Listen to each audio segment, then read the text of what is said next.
안녕하세요. 사연에 빠지다의 DJ 민영입니다. 오늘도 두 가지 사연 준비되어 있는데요. 오늘도 재미있게 들어주시고 구독과 좋아요 버튼도 눌러주세요. 그럼 오늘의 사연 함께 시작해 볼게요.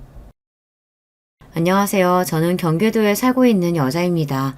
시댁에서 주로 시어머니 때문에 일어나는 이모저모가 여성들 입장에서는 압도적으로 많다고 여겨질 텐데요.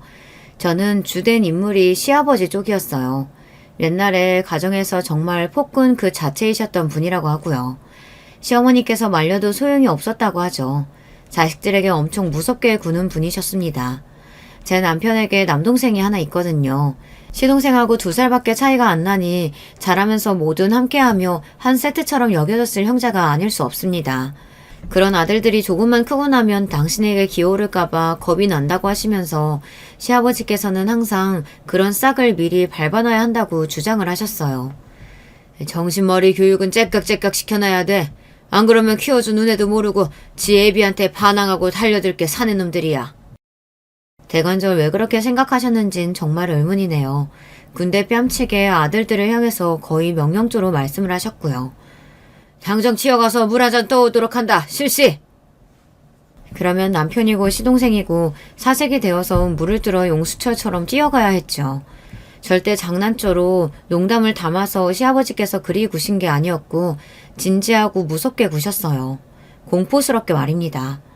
그래서 남편과 시동생 형제가 아주 어렸을 때부터 시아버지께서 또 어떤 명령을 내리실까 그게 걱정되고 경계가 되어 집에서는 잔뜩 신경을 곤두세우고 있는 아이들이었다고 해요. 어렸을 때 정신교육을 똑바로 시켜야 한다는 명목하에 시아버지께서는 당신의 아들들에게 벽에 등을 딱 붙이고 차렷 자세로 있으라고 명령하셨고 그게 1시간 넘게 이어질 때도 있었습니다. 생각해보세요. 그런 자세로 있으면 어른이라고 할지라도 좀이 쑤시고 다리가 아파서 오래 못 버팁니다. 바른 자세에 바른 정신이 깃드는 법이야. 그러니까 자세에 흐트리지 말고 똑바로 서 있어 이것들아. 하지만 잔인하게 누나를 빛내며 명령하는 부친의 모습을 보고 감히 어린 아이들을 거역할 생각을 못했겠죠. 다리가 저절로 후들후들거리고 등이 간지럽고 종국에는 정신이 아득해지는 느낌이 또한 들었을 거고요. 그러다가 시동생이 그 자리에서 오줌을 지렸습니다. 똑바로 서 있는 거 하나도 제대로 못해서 뭘 어쩌자는 거야? 오줌이나 질질 싸고 있고 정신 안 차리냐 이것들아? 그걸 보시고도 시아버지께서는 버럭 화를 내셨고 남편은 자신의 발바닥을 적시던 오줌의 그 감각을 평생 잊지 못하게 됩니다. 오줌을 지려버린 시동생이 신음하며 결국 비틀거렸고 바닥에 쓰러졌습니다. 그제서야 시아버지께서는 혀를 끌끌 차시며 오늘은 글렀다고 선언하신 뒤 돌아서셨죠. 차마 그곳을 볼 수 없어서 방에 들어가 계셨던 시어머니께서 슬그머니 나오셨고 시동생을 얼른 살피시는 동안 남편 또한 쓰러지듯 바닥에 주저앉았습니다. 오줌이 묻은 그 바닥에 주저앉아서 식은땀으로 젖은 온몸을 부들부들 떨며 남편은 이렇게 살고 싶지 않다, 이 집에서 나가고 싶다 이런 생각만 하고 있었습니다. 시아버지께서는 두말할 필요 없는 폭군이셨으며 부모 자격이 없는 분이셨죠. 시어머니께서는 그 폭군의 폭정에 억눌린 나머지 납작 엎드려서 덜덜 떠는 것밖에 못하게 되신 분이었고요. 당신의 아들들이 가혹한 훈육을 당할 때마다 눈물을 훔치며 발을 동동 구르시는 게 전부였습니다. 남편과 시동생은 학교를 다니며 필수 불가결로 들어가게 되는 돈, 그 이야기를 집에서 꺼내는 걸 어려워했습니다. 특히 시아버지 앞에서라면 아예 못했고요. 시아버지께서는 당신의 자식들에게 돈이 들어가는 걸 질색하시는 분이었고 그러면서도 항상 돈 타령을 하셨습니다. 시어머니 혼자 계실 때만 남편과 시동생은 필요한 용돈 이야기를 간신히 꺼낼 수 있었어요. 시어머니께서도 경제권을 가지고 계신 게 전혀 아니었던 데다 시아버지 앞에서 숨을 한껏 죽이고 사셨기 때문에 자식들에게 용돈 한 푼 쥐어주는 것조차 어려워하셨습니다. 매번 간신히 이런저런 사정을 대가며 시아버지께 허락을 받아내셔서 자식들에게 용돈을 주셨죠. 정보가 너 태어났을 때 말이야. 돌아가신 네 할머니가 얼마나 좋아하셨던 줄 아니? 그래서 네 이름에 복자가 들어가 있는 거야. 네가 태어난 걸 너무 기뻐하셨고 그래서 복 많은 이름을 너에게 꼭 지어주고자 하셨거든. 시어머니께서는 이 이야기를 자주 해주셨는데 이건 남편이 가장 좋아하는 이야기였습니다. 남편의 친할머니, 그러니까 저에게 시할머니 되시던 분은 시동생 태어나기 직전에 돌아가셨습니다. 건강이 원체 안 좋으셨다고 하더라고요. 시할머니께서 시어머니께 알려주시기를 일찍이 돌아가신 시할아버지 때문에 집꼬라지가 항상 말이 아니었으며 그분에게 맞아서 생긴 후유증들 때문에 몸이 안 좋아진 것 같다고 하셨습니다. 그러더니 결국 천수를 못 누리고 떠나셨죠. 시아버지께서는 당신의 모친께는 해코지를 하지 않았으나 불량한 태도를 쭉 보여오셨어요. 부전자전으로 그런 망나니 같은 기질을 물려받으신 게 분명했어요. 그게 아니면 보고 자란 게 그것뿐이라서 시할아버지의 모습을 따라하게 되신 걸지도 모르죠. 아무튼 이런 부친을 똑같이 겪은 형제였으나 자라서 각기 다른 생각을 가지게 되었습니다. 만약에 지옥을 사람의 형상으로 만들면 우리 아버지일 거야. 벗어나는 게 상책이야. 그리고 나는 이 다음에 결코 그런 사람이 되지 않을 거야. 남편은 시아버지를 향해서 분노의 이를 갈았고 자신은 결코 그 전철을 밟지 않을 것임을 다짐하며 자랐어요. 반면 시동생은 조금 달랐죠. 아버지는 거스를 수 없는 존재야. 무조건 따르고 될 수 있는 한 순종적으로 구는 게 최고야. 세상에서 가장 두렵고 무서운 존재로 시아버지를 여기고 있었거든요. 이렇게 같은 환경 속에서 자란 형제가 신기하게도 점점 반대가 되어갔습니다. 저에게는 남편의 남동생인 시동생뿐만 아니라 여동생인 시누이도 있습니다. 삼남매의 막내이죠. 나이 터울이 혼자 동떨어져 있기도 하고 딸이라 그런지 시누이는 자기 오빠들처럼 그렇게 가혹한 모양새로 훈육을 받거나 두드려 맞으면서 자라지는 않았습니다. 그러나 걸핏하면 시아버지로부터 야 이년아 같은 천박하고 기분 나쁜 호칭으로 불려야만 하였고요. 종 취급을 당했습니다. 어린 나이부터 온갖 집안일을 다 배워서 할 줄 알아야 했습니다. 시아버지 같으신 분이 딸이라고 해서 대우를 잘 해주셨겠나요? 절대 아니었죠. 아들도 아니고 딸은 어차피 나중에 출가 외인이 될 몸이라서 키우는 보람도 없다고 하시며 혀를 끌끌 차고 짜증을 내시던 분이었습니다. 그러면서도 엄격하게 통제를 하셨고요. 기본적으로 자식들을 당신의 소유물로 여기셨기 때문인 거죠. 시누이가 사춘기 나이 때 이성 교제를 한 게 집에 들켰을 때도 시아버지께서는 당장 헤어지라고 하셨습니다. 야 이년아, 그렇게 남자가 좋든? 대가리에 피도 덜 마른 주제에 그렇게나 남자랑 붙어먹고 싶었냐? 이런 반란까지 년을 봤나? 너는 우리 집안의 수치다 수치. 네가 수치라는 걸 알면 당장 그놈하고 정리하고 두 번 다시 붙어먹지 마라. 알았냐? 공부나 해 이 반란까지 년아. 시누이로서는 이성교제 사실을 들킨 것도 억울했고 평소에 여자는 공부를 해봤자 아무 소용없다고 노래를 부르시던 분이 이럴 때나 공부나 하라고 혼을 내시는 건 역시도 억울하게 느껴졌습니다. 사춘기 반항심에 시누이는 남자친구하고 헤어지지 않았죠. 대신 꼬리가 밟히는 일이 없도록 조심하면서 만났고요. 그러던 어느 날 그 남자친구가 시누이에게 갖다 줄 게 있어서 집에 찾아왔던 거예요.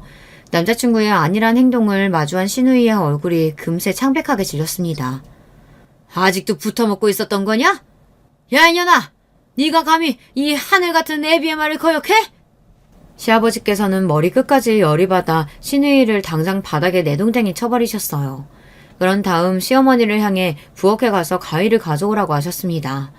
시어머니께서는 당혹감에 발을 동동 구르며 어쩔 줄 몰라 하셨지만 곧이어 무섭게 윽박지르시는 시아버지 앞에서 완전히 겁에 질리셨습니다.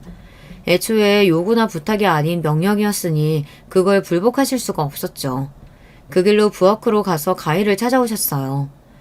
에휴, 가위를 가져오라고 한 부친이나 그걸 또 가져온 모친이나 그 모습을 보며 아직 어렸던 시누이가 얼마나 절망적이었을까요? 당시에는 두발 규제가 있었고 시누이가 그래서 단발머리를 원래 하고 다녔는데 시아버지께서 그날 그 머리에서 부엌 가위로 마구잡이로 잘라버리시는 바람에 거기서 더 짧아지고 말았어요. 마치 남자들이나 하는 머리처럼 되어버렸다고 하더군요. 게다가 모양도 듬성듬성해서 자기 여동생의 머리를 본 남편이 충격을 받았다는 후문이에요. 시누이의 남자친구는 그날 그 자리에서 싸대기를 얻어맞았고요. 볼이며 입이 죄에 터진 상태로 울면서 발길을 돌렸습니다. 자기 아들이 남의 집에서 그렇게 얻어먹고 왔으니 그 집 부모도 분노가 컸을 거예요.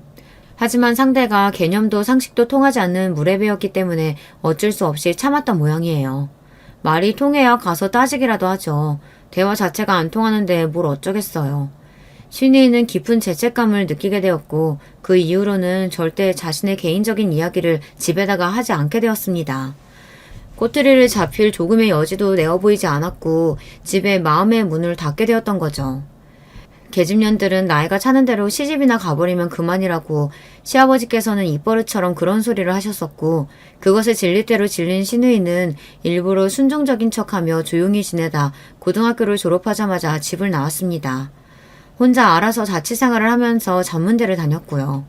참고로 3남매 중에서는 둘째인 시동생이 대학을 잘 나왔습니다. 힘들게 재수 생활을 한 보람이 있는 결과였죠. 재수를 하겠다고 결정을 지었던 것도 시아버지의 강요가 있었기 때문입니다. 시동생의 머리를 빡빡 밀어버리셨고 무조건 재수를 해서 좋은 대학에 가라고 하셨거든요. 고작 이것밖에 안 되는 놈이었냐? 아주 실망이 이만저만이 아니다. 힘들게 교육시켜서 키워놨더니 고작 이게 뭐냐? 대가리 속에 똥만 가득 찼으니 이러는 거지 뭐. 머리 밀고서는 이제 정신 차리고 피를 토한다는 각오로 공부만 해라. 시동생은 죽기 살기로 공부를 하는 수밖에 없었습니다. 시아버지께서 당신의 처남에게 좋은 대학을 강요하셨던 것은 처남보다 공부 수준이 좀 더 나아 보였던 장남이 기대 이하의 결과물을 냈기 때문일 거예요. 하지만 장남에게는 재수를 강요하실 수가 없었죠. 그 무렵에는 이미 남편이 덩치가 커질 대로 다 커진 상태였고 머리가 커진 만큼 반항하는 것도 강했기 때문입니다. 시아버지 당신께서 마구잡이로 휘어잡고 휘둘렀던 옛 시절을 다시 남편에게 맛보여주기는 어렵게 되신 것이었죠. 그래서 그 분노와 욕구를 몽땅 시동생에게 푸셨습니다. 그런 덕분이라고 해도 될지는 모르겠으나 어쨌든 시동생은 결과적으로 대학을 잘 갔어요. 남편은 보통 수준의 대학을 나왔습니다. 형제가 둘 다 군대를 다녀오고 대학을 졸업하고 사회생활을 시작하게 되자 이제 시아버지께서는 옛날에 그 폭군스러웠던 면모를 많이 잃으신 뒤였죠. 사람은 고쳐 쓰는 게 아니라는 말처럼 좋은 성격으로 변하신 건 절대 아니었고요. 나이가 드시면서 자연스레 힘을 잃게 되셨던 것뿐입니다. 더 이상 당신의 뜻대로 모든 것을 휘어잡고 군림할 수 없다는 걸 어쩔 수 없이 납득을 하신 것이었고요. 아마 이런 부모를 겪어보신 분들이 계실 거라는 생각이 드네요. 젊어서 기력이 있으셨을 때는 자식을 휘어잡으시고 멋대로 구시고 소유물처럼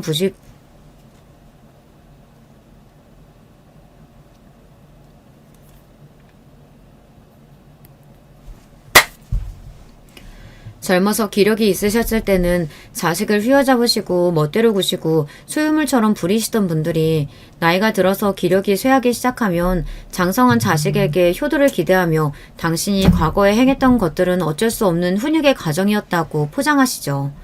하지만 그래서는 안 된다고 생각해요. 그렇지 않나요? 자신에게 사과를 하고 잘못을 시인하면 마치 큰일이라도 난다고 여기는 그런 부모님들이 계시던데요. 가와 만사성이라고 하잖아요. 가정 안에서 출발하는 관계부터 바로잡아야 밖에서도 인간관계를 잘 구축하고 살아나갈 수 있을 거라고 봅니다. 시아버지께서는 뻔뻔한 분이셨고 그래서 당신의 기세가 과거와 같지 않다는 걸 아시면서도 숙이시는 건 싫어하셔서 고압적으로 자식들에게 효도를 요구하셨습니다.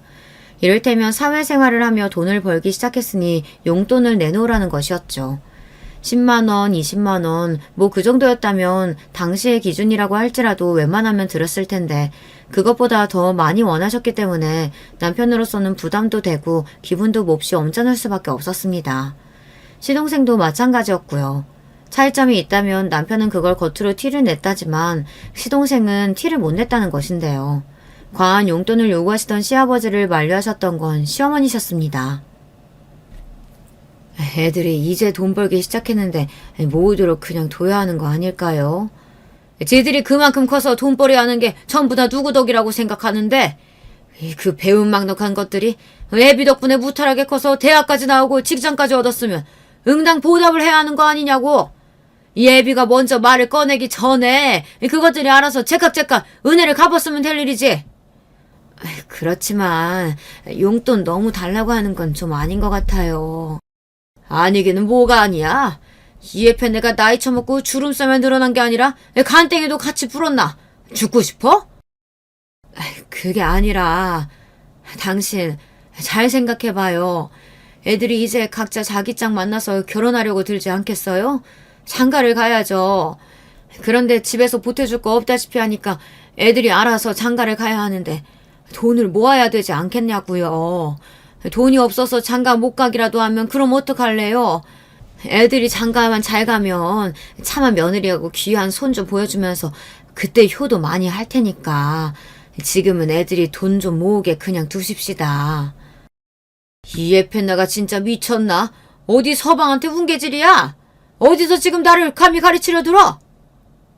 시어머니 딴에는 아주 드문 일로 용기를 쥐어짜서 목소리를 내신 것이었고요. 그런 시어머니를 당장이라도 한 대 치실 듯 손을 위로 번쩍 드셨으나 시아버지께서는 은근히 설득을 당하시는 중이었습니다. 어쨌거나 가부장적이셨던 분인 만큼 남자가 결혼할 때 뭔가 역할을 다해야 한다는 생각을 가지고 계셨거든요. 자식이 결혼을 안 한다는 가정은 아예 하지도 않으셨고요. 반드시 결혼을 해서 가정을 이루고 사는 게 정상적인 거라고 여기시는 분이었습니다. 그리고 시어머니께서 완곡하게 표현을 하셔서 그렇지 시댁에서는 자식들의 결혼에 보태줄 수 있는 수준이 없다시피 한 정도가 아니라 아예 없었으며 집안에 모아둔 재산 같은 것도 딱히 뭐가 있다고 보기가 힘들었어요. 그러니 시아버지께서도 그때 한 발짝 뒤로 물러나셔서 말도 안 됐던 과도한 용돈 요구를 철회하셨던 것이겠죠. 저는 시댁이 이런 곳인지 전혀 모르는 상태에서 남편을 만났기 때문에 처음에는 그래서 남편의 태도를 이해하기가 어려웠습니다. 남편이 요구하기를 자기 집에는 절대 돈 이야기 같은 거 안 했으면 좋겠다고 그랬거든요. 자기 집에 돈 이야기 솔직하게 하는 것보다 바보 같은 짓은 없다고 그랬습니다. 저는 남편이 대체 왜 저러나 싶어서 이해가 안 갔는데 자란 배경을 알고 나니 천천히 납득이 되더라고요. 남편이 시아버지라면 치를 떨기도 했고 전혀 신뢰가 없었으며 돈을 갖다 바칠 생각도 없었던 것입니다. 그럼에도 어쨌든 부모이니까 차마 연을 끊고 살기는 못했던 것 같아요. 남편이 장남이기도 하고 시어머니를 생각해서라도 기본적으로 최소한의 자식된 도리는 하면서 지냈던 것이겠죠. 저는 성격이 확실한 편입니다.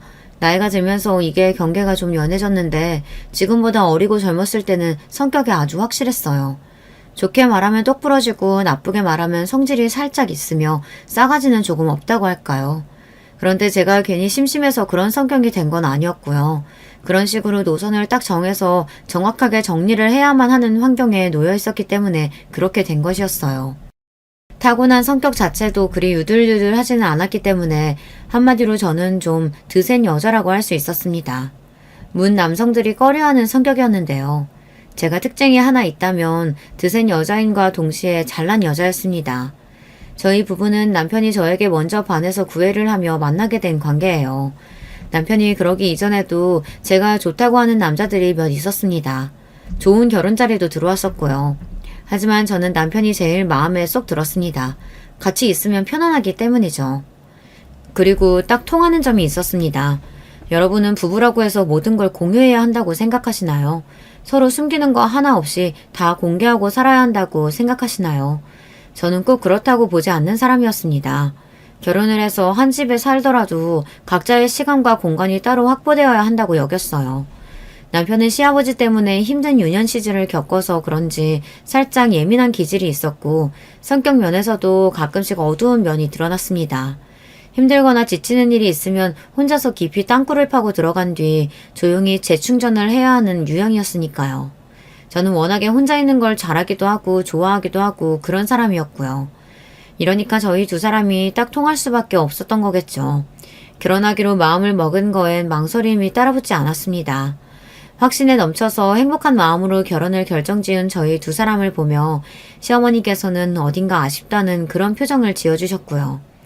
인사를 드리러 갔더니 저를 반겨주시기는 하는데 왠지 모르게 아쉬워하시는 그런 기색을 드러내신 거예요. 제가 그래서 직접적으로 여쭤보았죠. 혹시 제가 마음에 안 드신 건가요? 아니면 저한테 물어보실 게 있는데 물어보기 민망해서 망설이시는 걸까요? 대체 왜 그렇게 아쉬운 표정을 드러내시는지 궁금해서 여쭤보았더니 시어머니께서 솔직하게 바로 답을 주시더라고요. 아니, 난 다른 게 아니고 나이 하나가 마음에 걸려서 그렇지.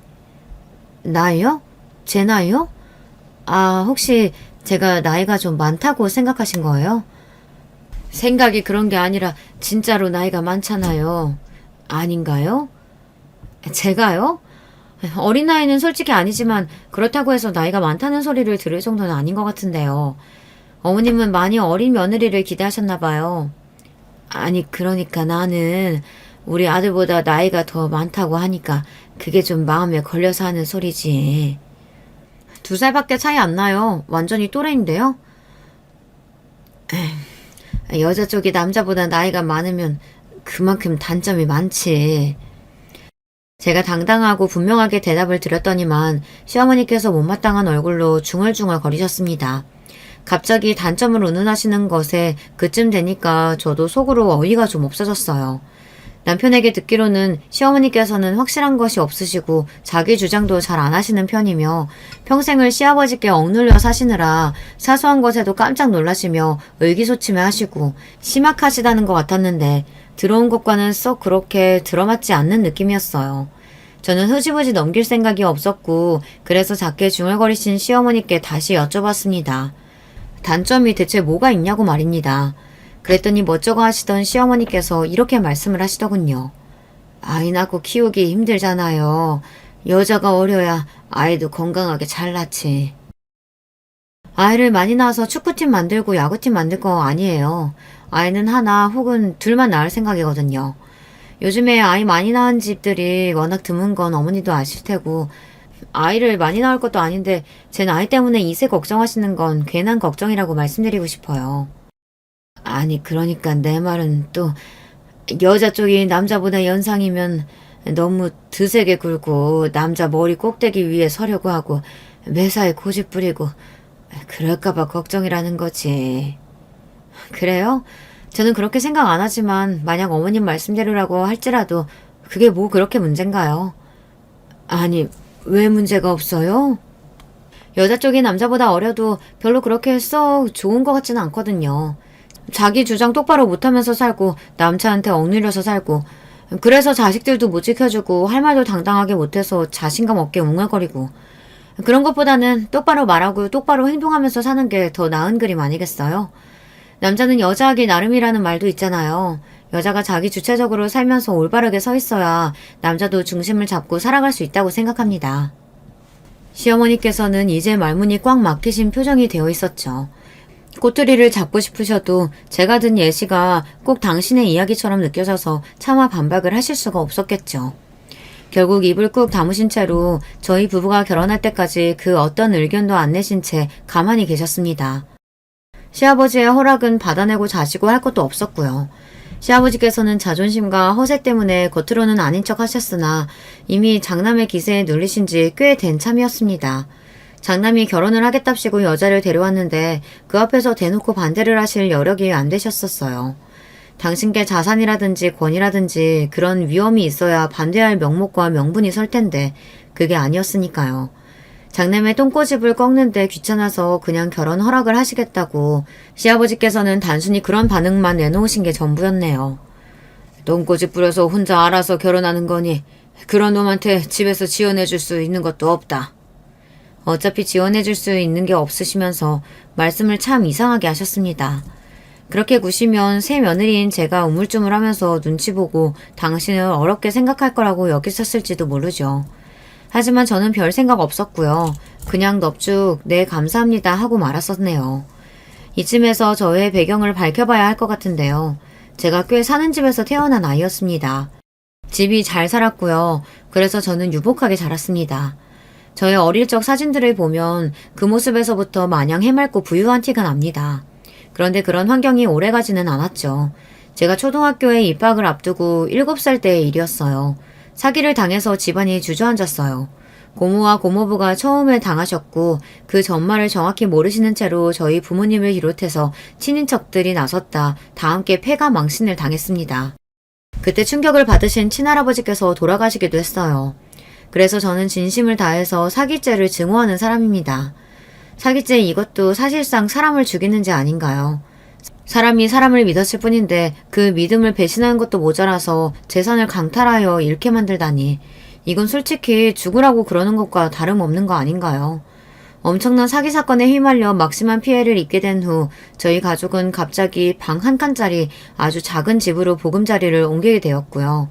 그마저도 한자리에서 오래 살지 못해서 여러 곳을 전전하며 살았습니다. 그런 생활을 약 5년 정도 하다가 그나마 조금 방이 큰 곳으로 가서 정착을 하였고요. 그런데 저희 어머니가 몹시 강단이 있는 분이셨어요. 정신력 같은 게 보통 분은 아니셨고요. 그러니까 이를 악물고 그때까지 버티셨죠. 새로 정착을 한 동네에 과거 인연이 잠시 있었던 분이 살고 계셨다는 걸 알게 되셨던 어머니는 저를 데리고 그분을 자주 찾아뵙기 시작했어요. 왜냐하면 그분이 미용실을 하고 계셨거든요. 어머니는 괜히 그곳에서 아무도 시키지 않은 잡일을 하시며 살갑게 구셨고 그분의 환심을 사셨습니다. 그런 것에는 다 이유가 있었죠. 어느 날 어머니가 저를 보며 말씀해 주셨어요. 이제 학교 마치고 갈 데 없으면 무조건 거기 미용실에 가 있어.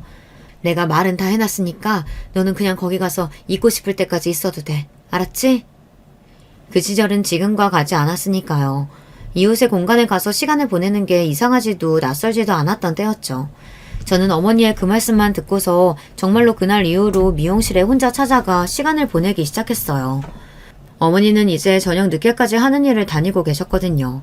당연히 아버지는 밤낮 없이 돈을 벌러 다니고 계셨기 때문에 두 분은 맞벌이였고요. 어린 저는 학교 수업이 끝나면 있을 곳이 필요했죠. 학원을 갈 돈도 없었고 매일같이 친구들 집을 전전하는 것도 무리가 있었으며 저녁밥을 매일 얻어먹을 수는 없었으니까요. 그런 면에서 미용실은 저에게 저녁까지 안락하게 시간을 보낼 수 있는 최적의 장소였습니다. 미용실 안에 딸린 쪽방에서 책을 읽기도 하고 손님들이 왔다 갔다 하는 걸 구경하면서 때로는 흥미로운 아주머니들의 대화에 귀를 한껏 기울이기도 하였죠. 그러다가 점점 아주머니들에게 저의 존재감이 부각되었고 어느새 저는 어린이인 주제에 그분들 사이에 껴서 한자리를 차지하게 되었습니다. 저를 챙겨주는 게 재미있다시며 일부러 미용실에 단골이 되신 분도 계셨어요.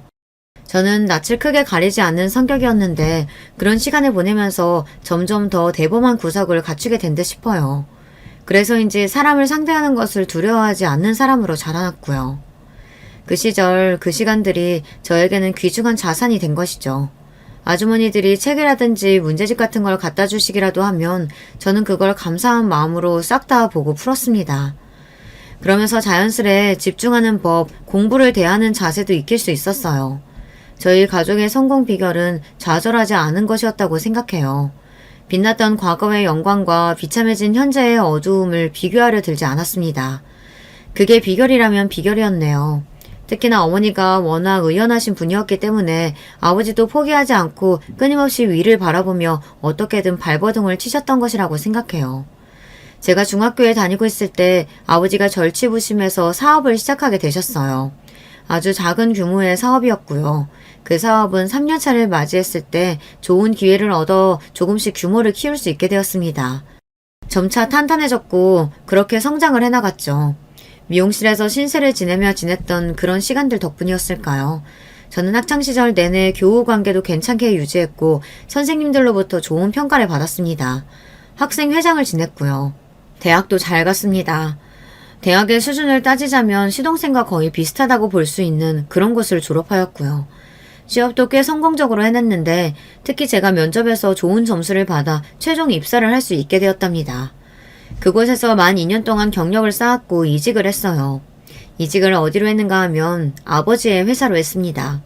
그즈음 아버지가 작은 사업을 시작해서 일구셨던 그 회사가 성장을 어느 정도 해낸 끝에 답보 상태에 머물러 있었어요. 이럴 때가 어찌 보면 가장 어렵고 힘든 상태인데요. 그래서 저는 회사에 들어가서 사내 분위기부터 살피고 일을 차분히 배워나갔습니다. 그리고 오로지 저만 생각해낼 수 있는 신선한 활로를 찾아내면서 그걸 다 정리해뒀어요. 섣불리 그걸 외부로 꺼내 보이지 않았고요. 시간을 들여서 차근히 저의 존재감을 드러내면서 조금씩 제가 떠올린 활로를 사람들에게 알려주었고요. 그러면서 저는 어느새 모두가 인정할 수밖에 없는 핵심적인 인물로 부상하게 되었습니다. 처음에는 제가 아버지 딸이라는 걸 밝히고서 입사를 한 건 아니었지만 당연히 자연스레 다들 알게 된 상태였는데요. 사람들은 입을 모아서 가족회사라면 단점이 극명하기 마련인데 이런 가족회사라면 환영이라고 하면서 이게 바로 가족회사의 모범적인 예시라고 말을 해주었어요. 빈말이 어느 정도 당연히 섞여 있겠거나 다들 눈을 빛내면서 회사에 다니는 와중 그렇게 의견들을 주니 제 입장에서는 정말이지 감사하더라고요. 그리고 특이사항으로는 회사의 말단이고 어린 막내들일수록 저에게 힘을 실어주는 목소리를 냈다는 것입니다. 딸이니까 당연히 지금 사장님의 뒤를 이어받아야 하는 거 아닐까? 그리고 여자로서 오히려 더 신선하고 좋은 것 같아. 우리 회사가 점점 나아가는 방향하고도 일치하잖아. 맞아. 우리나라의 경직된 기업 구조 이런 거 전부 바뀌어야 돼. 능력 있고 자격되면 여자라도 대표직 달아야 되는 거야. 에휴, 다들 그렇게 속닥거리고 다니셔서 제가 그때 얼마나 민망했던지 모릅니다. 하지만 한편으로는 되게 힘이 되고 든든하기도 했었네요. 아버지는 사기 사건으로 온 집안이 폭삭 주저앉았던 힘든 과거로 마음고생을 심하게 하셨던 데다가 쉼없이 달려오시느라 무리를 너무 많이 하셔서 건강이 썩 좋지 못하였어요. 그랬기 때문에 회사에 들어와서 적응을 잘 마친 것도 모자라서 저만의 능력을 펼쳐 보이는 당신의 딸을 보며 정말 많이 흐뭇해 하셨습니다. 저 또한 아버지의 건강 상태가 점점 더 염려가 되었기 때문에 제가 얼른 만반의 준비가 다 되어 있어야 한다고 스스로를 압박하고 있었기도 했고요. 우리 딸 일도 잘하고 매사 신중하고 듬직하고 정말 최고야. 우리 딸이 아니라 남의 딸이었으면 배 아파서 혼났을 뻔했지. 그런데 정말 다 좋은데 말이다. 일도 좋지만 이제는 결혼해서 얼른 안정도 찾아야지 않겠냐? 언제까지 그렇게 오만 선짜리란 선짜리는 다 걷어차고 다닐 거야? 아버지가 저를 향해서 결혼을 종용하기 시작하셨던 것도 당신의 건강 상태와 아예 무관하지 않았을 거라고 생각이 들어요. 그래서 저는 딱히 결혼에 의욕이 없었으나 만약 제 마음에 쏙 드는 남자가 생긴다면 그때는 굳이 사양하지 않을 거라고 다짐을 했었죠. 그러다가 만난 남자가 남편이었던 것입니다. 더 늦기 전에 제발 시집을 갔으면 좋겠다고 하실 때는 언제고 막상 제가 결혼할 사람이 생겼다고 말씀을 드렸더니 아버지는 대뜸 의심의 눈초리를 하셨어요. 혹시 말이다. 네 배경 보고서 탐내는 것 아니냐? 무슨 배경이요? 어허이, 너는 알면서 물어. 아버지 제발. 우리가 무슨 재벌이라도 돼요? 아니면 최소한 무슨 어디 대단한 중견기업이라도 되나요? 아니잖아요. 아버지가 지금 우리 집안 수준을 너무 과대평가하신 거예요. 그래도 그렇지 임마. 그 집안에 비하면 우리 쪽이 하늘과 땅 차이로 높지. 우리가 하늘 그쪽이 땅. 하여간 아버지는 못 말렸습니다. 백문이 불여일견이라는 말이 있잖아요. 백날 제가 떠들어대봤자 아버지가 직접 당신의 사익감을 만나보시는 편이 낫다고 여겼습니다. 그렇게 성사된 만남이었고 그 자리에서 아버지가 여러모로 남편을 떠보셨어요. 배경을 노린 게 맞냐 아니냐 이게 관건이었는데요. 남편이 펄쩍 뛰면서 극구 부인을 했습니다. 강한 부정은 강한 긍정이라는 소리가 있긴 하지만 남편은 너무나도 진심을 다해 부정을 하는 모습이었죠. 아닙니다. 절대 그런 조건들 보고서 결혼하고자 하지 않았습니다. 외람된 말씀입니다만 제가 딱 하나 바라는 게 있다면. 바라는 거? 그게 뭔데? 우리 회사로 출근시켜달라고? 아니요, 그게 아니라 저희 집에 그 사실을 밝히지 않는 것입니다. 뭐야? 설마 자네 가족한테 결혼할 상대가 어떤 집안인지 정확히 안 밝히겠다는 건가? 내가 이해한 게 맞나? 예, 맞습니다. 저는 가족들에게 전혀 밝히고 싶은 마음이 없습니다. 그게 제 바람이에요. 아버지가 굉장히 당황하신 눈빛으로 저를 바라보셨고 저는 어깨만 으쓱하고 말았네요. 남편의 바람을 굳이 안 들어줄 이유가 없었으니까요. 아버지는 남편을 미심쩍어 하시면서도 인정해 주셨습니다. 그렇게 결혼을 하게 되었죠. 남편은 시아버지와의 관계를 회복할 시간이 눈꽃만큼도 없었어요. 당연하다면 당연한 이야기입니다. 그래서 삭막하고 뻘쭘한 부족한 부자관계였고요. 그래서 시댁하고 열심히 교류할 일도 없었습니다. 결혼하고 나서 남편은 남편대로 열심히 일을 다니며 살고 저는 저 나름대로 노력을 다하고 하루하루를 보내고 있었어요. 그런데 시댁에 변화가 생겼으니 그건 바로 시동생이 의사와 결혼을 한 것이었어요. 딱 1년 만나고 결혼을 하게 된 것이었는데요. 결혼할 때 시동생이 시아버지를 향해 드린 말씀이 압권이었다고 생각합니다. 아버지, 제가 해냈습니다. 시동생은 어린 시절 시아버지께 무섭도록 매일같이 혼이 나며 몸을 벌벌 떨고 그러다가 오줌까지 지리고 말았던 그때 그 시절의 공포에서 어찌 보자면 벗어나지 못한 모양이었습니다. 나이가 들고 사회인이 되어서도 시아버지의 그늘에서 벗어나지 못했어요. 왜냐하면 시아버지의 말씀이라면 거역할 생각도 못했거든요. 무조건 복종하고 따라야 하는 절대적인 존재로 보았습니다. 그래서 을사같이 대단한 며느리를 데려온 것을 시아버지께 자랑하고 인정받으려고 한 것이었죠. 그래 이놈아, 네가 해냈구나. 잘했다. 감사합니다 아버지. 잘 살겠습니다. 벅찬 얼굴의 시동생을 보면서 저나 남편은 이해가 안 돼서 고개가 저절로 저어졌답니다. 동서는 시동생보다 한 살이 많았어요. 어쩌다 보니까 형제가 둘 다 연상과 결혼을 하게 됐는데요.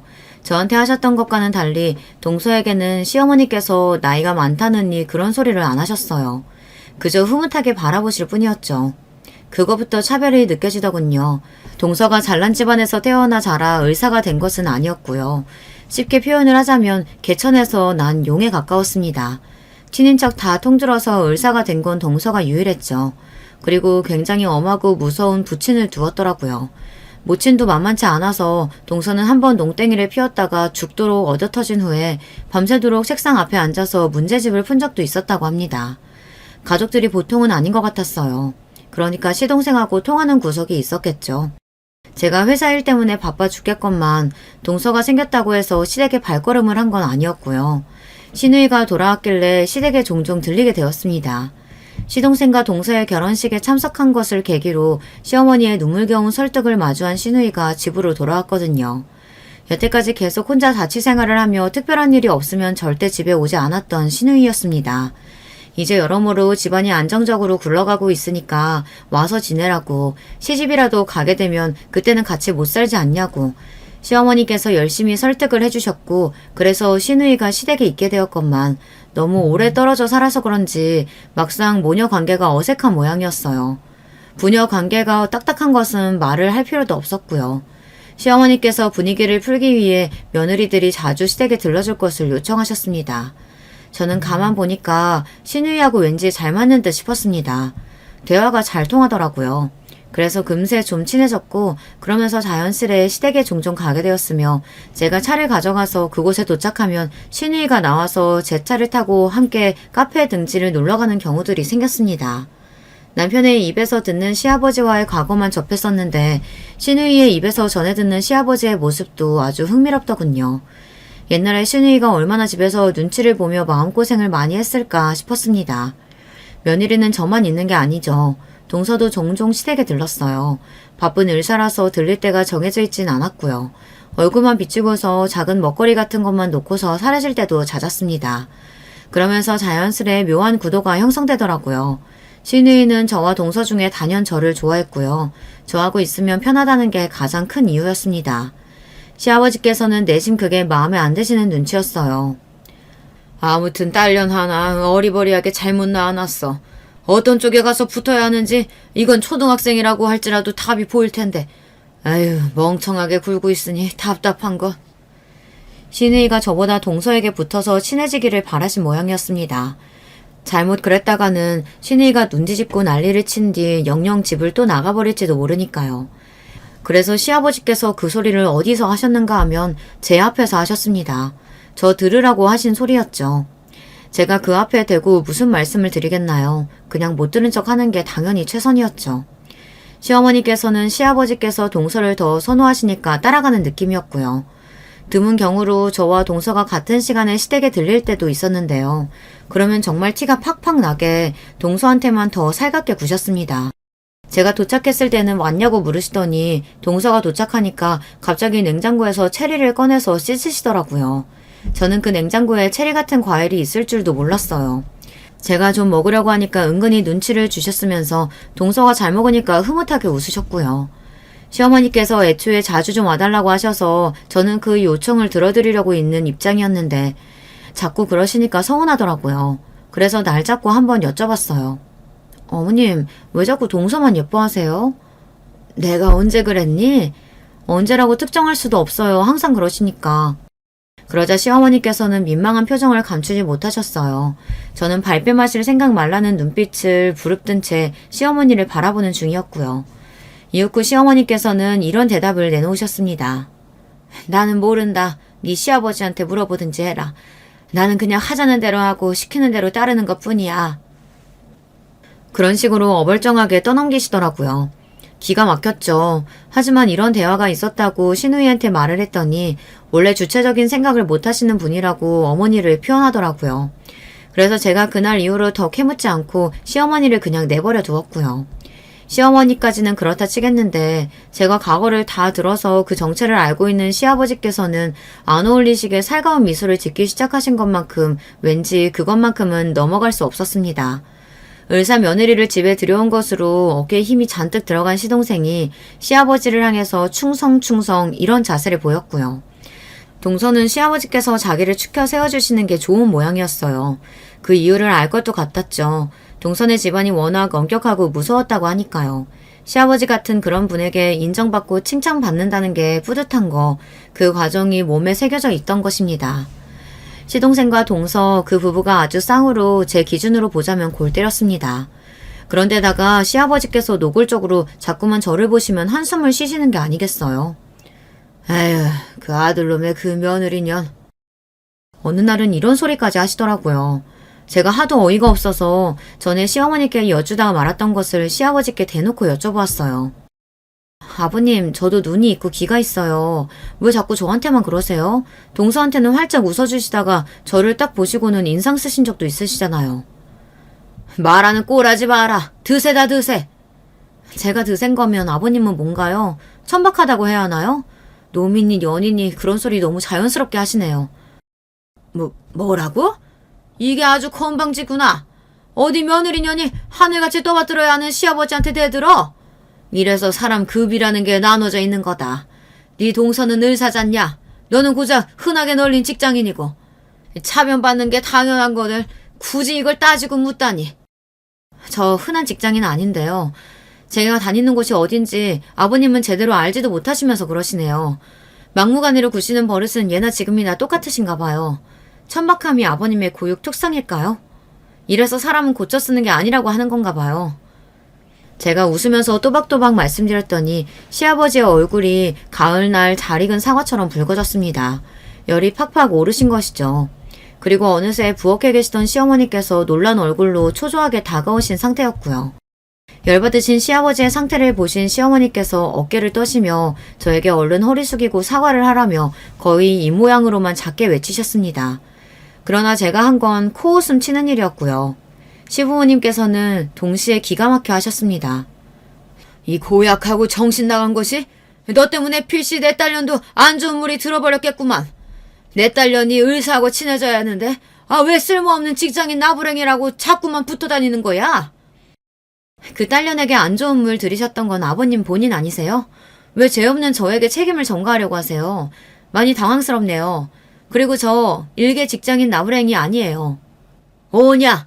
네가 제법 탄탄한 기업에 다니고 있다 이거냐? 그렇다고 해도 의사에 비할 소냐? 네가 의사가 버는 것에 반에 반이라도 버냐? 네, 벌어요. 차고 넘치게 법니다. 그 탄탄한 기업 말인데요. 대표가 저예요. 갑자기 숨막히는 침묵이 내려앉았습니다. 시아버지께서 놀라서 휘청거리셨고 시어머니께서는 손으로 입을 틀어막고 주저앉으셨어요. 네가 무슨 대표를... 기업의 대표라니 무슨 수로? 원래 저희 친정아버지가 대표신데요. 이제 제가 그 자리에 가게 됐거든요. 그러니까 제가 대표예요. 아, 맞다. 두 분은 저희 집안에 대해서 전혀 모르시죠? 그러길래 장남한테 좀 잘하지 그러셨어요. 장남에게 신뢰를 못 받으시니까 사돈 집안이 어떤 집안인지도 전혀 모르시는 거 아니겠어요. 이제는 시아버지마저 주저앉으셨는데 아예 엉덩바가를 찍고 마셨습니다. 그러면서 허리를 다치셨는지 한참 신음을 하셨고요.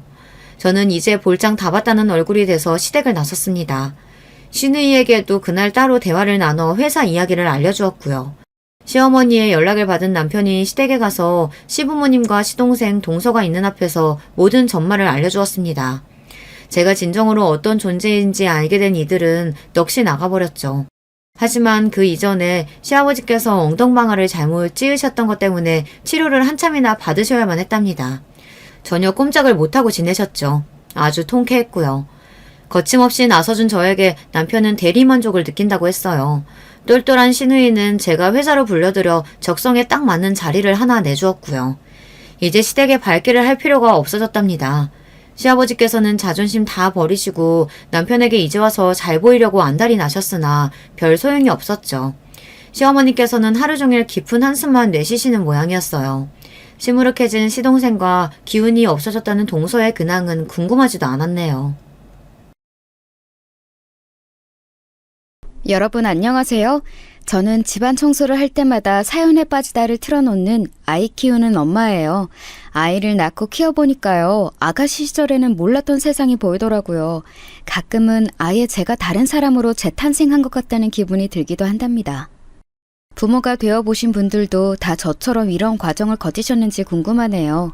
사연은 익명이니까 제가 허심탄회하게 한번 저희 결혼 생활을 털어놔보고 싶은데요. 제가 나이가 많은 사람이 아님에도 보기 드물게 일명 중매 결혼을 하였습니다. 고상한 단어로는 맞선으로 순화를 시켜도 되려나요? 제 배경 먼저 설명을 드리면 좋을 것 같네요. 이 결혼을 하게 되기까지는 나름의 얽힌 이야기가 있습니다. 제가 중학생 때 저희 집은 무척 어려워진 상태였어요. 그때가 바로 친정 아빠께서 큰 외삼촌과 의기투합하여 사업을 시작하신 지 딱 2주년을 맞이하던 시점이었죠. 거래처에서 대금을 지급받지 못하고 있었는데 현금이 안 되니까 부득이하게 직원들 월급이 제때 안 나간 모양이었습니다. 흔한 일은 아니지만 충분히 있을 수 있는 일이죠. 당시에 두 분을 제외하고 사무실 직원만 6 정도였던 것으로 알고요.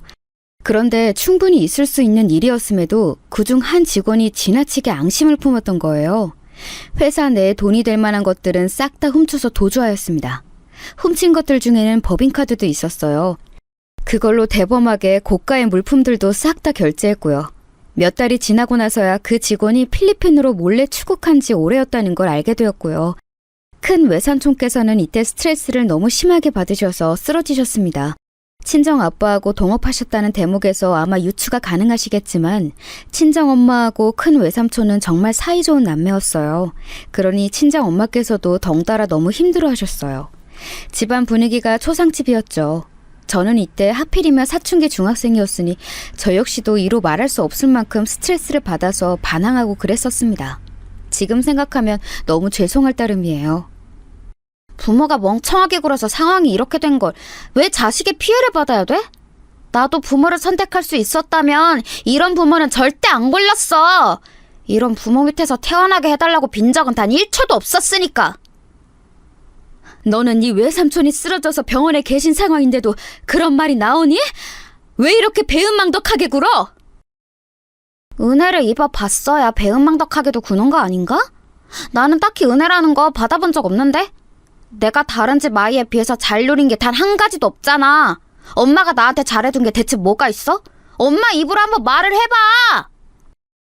이런 버르장머리는 도대체 어떻게 상대를 해야 할지. 명아, 엄마는 그저 네가 빨리 이 반항기를 지나보냈으면 좋겠구나. 그리고 먼 훗날 네가 결혼해서 아이를 낳아본다면 부모가 되면서 자연스럽게 알게 될 거야. 네가 지금 이렇게 말을 해서는 결코 안 되었다는 것을 자연스럽게 깨닫게 되겠지. 저는 씁쓸하게 말씀하시는 친정엄마를 비웃었죠. 저는 그야말로 부모 가슴에 대못을 받는 자식이었던 거예요. 왜 그랬는지 모를 일입니다. 철이 없었다는 말로는 변명이 안 되는 것 같아요. 저는 한참 엇나가서 불량한 친구들과 어울려댔고 친정엄마의 건강이 계속 안 좋아지고 있었으며 친정아빠께서 모든 것을 포기하려고까지 하셨을 때 저희 가족에게 기적 같은 도움의 손길이 등장하였어요. 당시에 친정엄마께서 너무나도 힘이 드시니까 정신적, 신체적으로 다 무너진 상태에서도 불철주야 교회에 매달리셨어요. 뭐라도 의지하려고 하신 거였죠. 그래서 저하고는 더 대립했던 것이고요. 저는 친정엄마께서 쓸데없는 것에 매달린다고 보았습니다. 엄마는 왜 이렇게 학습 능력이 없어? 만약에 정말로 신이 있다면 애초에 우리 집을 이렇게 힘들게 안 했겠지. 신은 없어. 엄마가 쓸데없는 시간 낭비, 체력 낭비, 돈 낭비라는 거야. 저는 친정엄마를 신랄하게 비웃었죠. 그런데 놀라운 일이 벌어진 거예요. 사정이 너무 이제는 어려워져서 사실상 운영 자체가 힘들어진 친정아빠와 큰 외삼촌의 그 사업체를 선뜻 도와주겠다는 구세주가 등장한 겁니다. 자산가 부부였고 그러한 배경을 숨긴 채 조용히 교회에 다니고 있던 분들이었어요. 우연히 친정엄마께서 다른 분들께 상담을 청하는 내용을 듣게 되신 그 두 분은 그 이후로 자꾸만 꿈에서 저희 가족을 도와줘야 한다는 메시지를 접하셨다고 합니다. 신기하게도 두 분이 똑같이 말이에요. 그래서 저희 가족을 도와주셨고 그 결과 사업체는 완전히 살아났어요. 이게 꿈인가 아니면 생시인가. 처자식 두고 나 혼자 세상 떠날 수는 없다는 생각 하나로 이 악물고 버티던 나날이었는데 이토록 기사회생을 할 줄이야. 이 기회를 내가 절대 놓쳐서는 안 되겠구나. 우리 딸 미영아, 그간 아빠 때문에 속상한 일 많았고 마음고생 많이 했지? 아빠가 미안해. 앞으로는 절대 우리 미영이 힘든 일 없도록 할게. 친정아빠께서는 저에게 가감없이 감정을 드러내시며 행동하시기 시작한 건 그때부터였어요. 그 이전까지는 사실 사춘기를 맞이하면 부녀 관계가 어색해지기 마련이라는 통상의 현상처럼 저희 부녀도 그랬었거든요. 친정아빠께서는 이러나 저러나 일에 매달려 계실 수밖에 없는 분이었기에 저하고는 늘 거리감 또한 있었고요. 그런데 낭떠러지까지 갔다가 기적적으로 살아난 경험을 하신 친정아빠께서는 이제 달라지기로 마음을 굳히신 듯 하였죠. 저에게 먼저 다가와 주셨어요. 저는 그런 친정아빠가 어색하게 느껴졌고 스스로가 부끄러웠습니다. 나는 몇 년간 계속 철없이 반항하기만 했고 온갖 모진 말들을 다 뱉었는데 아빠도 뻔히 그거 다 아시면서 왜 나를 무조건적으로 포용해 주시는 걸까? 자연스레 반성이 되더라고요. 사실 저는 고등학교에 올라가면서 사춘기 방황을 거의 끝낸 후였는데 괜히 민망하니까 친정 부모님께는 툴툴거렸댔어요. 하지만 친정 아빠께서 변하시는 모습을 보면서 저도 좀 더 나은 딸이 되어보고자 하는 생각을 갖게 되었습니다. 하도 친정 엄마하고 감정적으로 싸워댔던 탓에 아직 어색한 기운이 좀 남아 있었는데 친정 아빠께서 중간다리 역할을 잘해주셨어요. 셋 중에서 늘 가장 먼저 행동하셨죠. 친정아빠께서는 건강이 악화되신 큰 외삼촌의 목까지 하시겠다며 불철주야 일하셨고 좋은 결과가 계속해서 따라왔습니다. 저희 가족을 도와주신 자산가 부부께서는 멀리 이사를 가게 되셨어요. 저희 집 사람이 유방암 3기 판정을 받았어요. 치료에 집중하면서 살기 위해 이사를 택하게 되었습니다.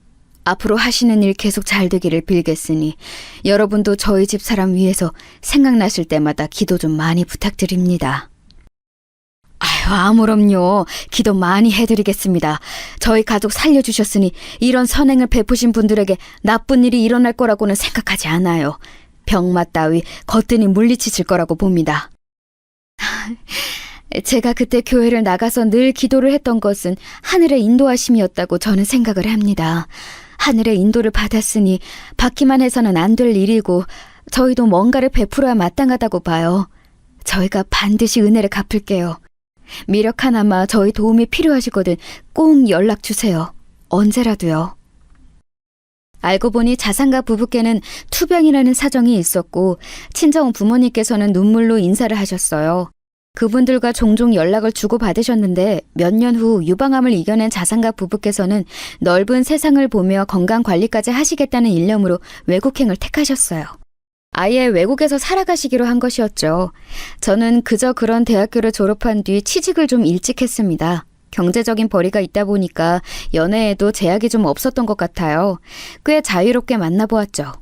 그런데 저로 하여금 결혼하고 싶다는 생각이 들게 만드는 상대는 없었습니다. 제 또래 친구들은 슬슬 결혼을 입에 올리고 있었는데 저는 조금도 동하지 않더라고요. 상대가 먼저 결혼하자고 말을 해줘서 엉겁결에 제가 휩쓸려간 경우가 있기는 했어요. 그런데 막상 진짜로 결혼에 대한 상의가 시작되자 대판 싸우고 헤어졌습니다. 왜 결혼 준비하면서 헤어지는 커플들이 많다고 하는지 단번에 이해가 가더라고요. 너랑 나랑 돈을 똑같이 반반 해와도 가사노동은 나보다 네가 많이 해야 돼. 여자가 하는 게 당연하잖아. 나보다 네가 요리를 잘하기도 하니까. 가사노동을 왜 내가 더 많이 하는 걸로 미리 정해놔야 돼? 돈이 반반이니까 그냥 뭐든지 반반하는 걸로 정해. 그게 깔끔하잖아. 이상한 지점에서 예외를 두는 게 어디 있어? 야, 그렇게 따지고 들지 마. 너는 여자가 되어가지고 왜 그렇게 양보심이 없고 나긋나긋하지가 못하냐? 원래 여자들이 가사노동을 다 하는 건데 내가 도와주겠다는 거야. 네가 완전히 땡 잡은 상황인데 네가 지금 파악을 못한 거라고. 원래라니? 말도 안 돼. 옛날부터 그랬다는 소리를 하고 싶은 거라면 그래, 옛날 기준으로 맞춰보자. 가장들은 자기가 무조건 곧 죽어도 처자식 먹여 살려야 한다는 책임감과 압박감을 안고 살지 않았어? 그리고 결혼할 때 자기가 집을 해왔지. 내가 가상 노동 다 할 테니까 오빠가 집 해오고 싹 다 해와. 그럼 이치에 맞잖아. 우리 어디 옛날처럼 따져서 결혼하고 살아보자. 제가 당당하게 받아쳤더니 눈 뒤집어져서 난리를 치더라고요. 그래서 헤어졌어요. 그때부터 저는 결혼에 염증이 생겼습니다. 생각만 해도 신물이 나기 시작했죠. 친정 부모님께도 말씀을 드렸어요. 결혼이라는 거 구미가 전혀 당기지 않는다고 말입니다. 그랬더니 두 분 다 난처해하셨어요. 텔레비전에서만 봐왔던 결혼 안 하는 요즘 젊은이들이 자기 딸이라고 생각하니까 너무 당혹스러우신 모양이었죠. 죄송하지만 그럼에도 저는 결혼 생각이 없었어요. 이런 말씀 드리기에 너무 창피해서 못 드리지만 결혼 잘못해서 부모님께 불효할까봐 나는 그게 걱정돼서라도 결혼이 하기 싫어. 문제없이 잘 살아 보여야 하는데 그런 모습을 못 보여드릴까봐 미리 겁이 나서 결혼 못할 것 같네. 저는 제 속마음을 감춰두고 있었습니다. 결혼을 하지 않을 구체적인 이유까지 있었던 것이죠. 하지만 세상사가 예상한 대로 안 흘러가더라고요. 어느 날 친정 엄마께서 되게 생각이 많으신 얼굴로 저에게 말씀을 하셨어요. 내가 엊그제 누굴 만났는 줄 아니? 예전에 우리 도와주셨던 분들 한국에 들어오셨다길래 만났지. 이런저런 대화를 나누다가 알게 된 건데 그 집 막내 아들이 너보다 나이가 2살 많은데 아직 결혼을 안 하고 있다네? 결혼 생각이 없는 건 아니라던데 옛날부터 막내 때문에 골치 아픈 일이 많았다면서 두 분이 머리를 싸매시던데 내가 생각이 참 많아지더라고. 그런데 그 이야기를 왜 저한테 하세요? 엄마, 혹시 제가 그 막내 아들하고 만나봤으면 해서 말씀하시는 거예요? 그게 사실은 둘이 만나보는 자리나마 만들었으면 좋겠다고 우리 어른들끼리 짧게 의견을 나누기는 했는데 절대 너에게 강요하는 건 아니야. 이미 상황은 그렇게 흘러가게 됐는데 강요가 아니라고 하는 게 별로 설득력이 없었어요. 제가 별로 좋아하는 흐름은 아니었지만 저는 친정 엄마께 속으로 엄청 죄송해하며 사는 딸이었기 때문에 못 이기는 척 넘어가 드렸습니다. 이쯤 되면 예상이 가시겠지만 그 집 막내 아들이라는 사람하고 제가 결혼을 하게 되었던 거예요. 제가 남편이 첫눈에 마음에 들었다거나 아니면 결혼 생각이 갑자기 생겼다거나 했던 건 아니었습니다. 다만 남편하고 제가 서로의 필요한 때에 만난 사이라는 직감이 들었을 뿐이에요. 게다가 저를 그 자상가 부부, 아니 제 시부모님께서 마음에 들어 하셨어요. 그 반응을 또 저희 친정 부모님께서는 마음에 들어 하셨고요. 은혜를 갚는다는 생각을 하신 게 틀림없었습니다. 친정 엄마께서 저를 보며 기대감 어린 눈빛을 하시길래 그때 생각했죠.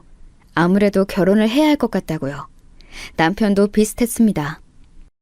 결혼이라는 게 왠지 구속당하는 것 같아서 그 점은 안 내켰지만 녹청각으로 늙어 죽으면 부모님이 재산 안 주실 거라고 했었고 한다면 하시는 분들이니까 재산 받고 싶으면 결혼은 꼭 해야 하고 그렇다면 부모님이 마음에 들어 하시고 돌려 말하는 거 싫어하는 내 성격하고 잘 맞는 이 여자와 하는 게 정답이로구나. 내가 이 여자를 만나서 결혼하려고 지금까지 결혼에 흥미가 없었던 거구나. 이런 생각이 들더라. 그래서 당신에게 더 망설이지 않고 청혼했었던 거야. 계산기 열심히 두드리고 나니까 아무래도 이게 최선 같아서 선택하게 됐다고. 지금 그 말하는 거지?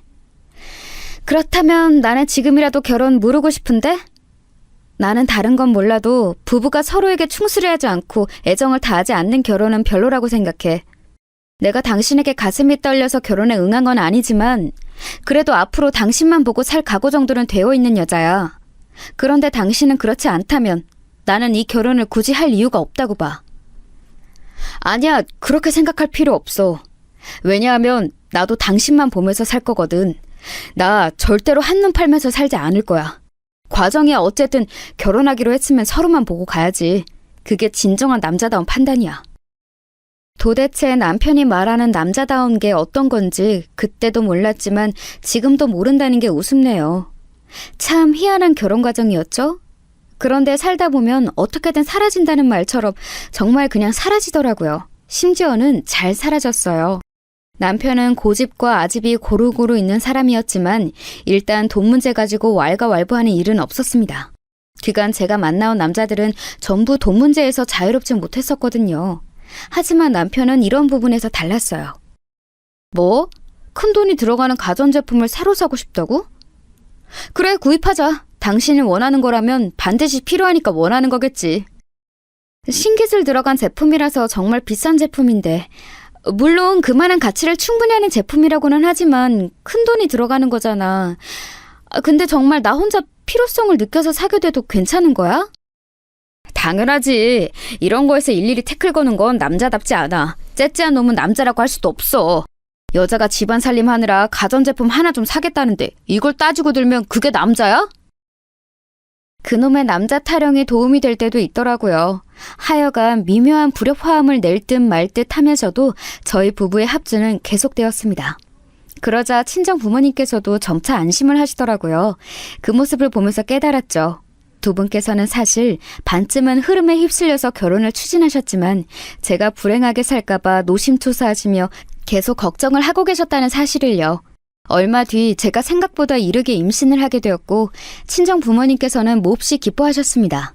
제가 제대로 된 가정을 꾸려서 사는 게 맞다고 이제는 확신을 하신 눈치였어요. 친정 부모님의 반응을 살피는 제 내면에는 사춘기 시절을 너무 요란하게 보냈던 탓에 두 분을 향한 죄책감이 짙게 깔려 있었죠. 그래서였을까요? 저는 남편과의 결혼 생활이 삐거덕대기 시작했지만 결코 티를 낼 수가 없었습니다. 더군다나 저는 이제 임신한 몸이었죠. 이런 마당에 제가 행복하지 않다고 외쳐봤자 큰 소용이 없을 것 같았어요. 임신한 저를 두고 남편은 마음껏 놀러 다녔습니다. 그리고 그걸 당연하다고 여겼어요. 남자들은 원래 이렇게 주기적으로 야외 활동을 꼭 해주면서 살아야 돼. 그래야 충전이 되는데 당신이 임신해서 어디든 막 다니는 게 쉽지 않으니까 나라도 놀러 다니는 거지. 이건 어쩔 수가 없어.